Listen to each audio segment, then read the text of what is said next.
Noong panahong siya ay hari, masiglang kanyang pagbati.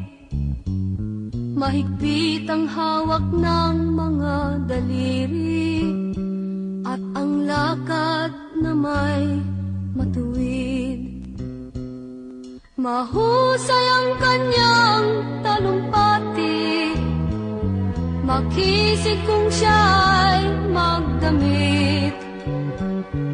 Malalim ang kanyang pag-iisip, at lahat ay sa kanya nakatitig. Ngunit ngayong siya'y pagod na, mahina na rin ang katawan. Nagmamasdan na lamang sa bintana ang unti-unting pagdaloy ng ulan. At ang unang tanong sa umaga, kung ano ang kanyang nagawa sa paglipas ng 90 taon, nang siya'y malakas at bata pa. Si Lolo Jose, si Lolo Jose, si Lolo Jose matanda na, ngunit mahal ko pa si Lolo Jose, kahit sa ngayon ay laos na.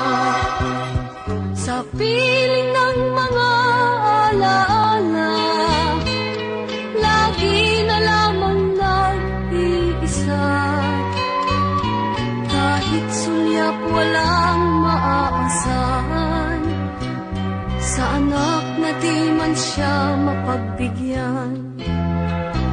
At ang unang tanong sa umaga, kung mayroon pa siyang magigisnan, naliwanag sa nalalamig buhay. Ngayon siya'y matanda at laos na. Si Lolo Jose, si Lolo Jose, si Lolo Jose ay matanda na, ngunit mahal ko pa si Lolo Jose, kahit sa ngayon ay laos na.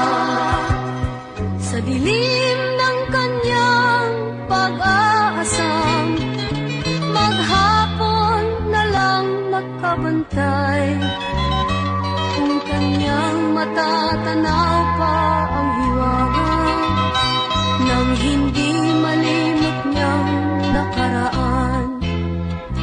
At ang diwan ng kahapon di na matagpuan, at ang sinag ng umaga di naanan ng ulan. At ang hirap na nasa puso di na mapapantayan. Kung maari lang pawiin ang dusa. Si Lolo Jose, si Lolo Jose, si Lolo Jose ay matanda na, ngunit mahal ko pa si Lolo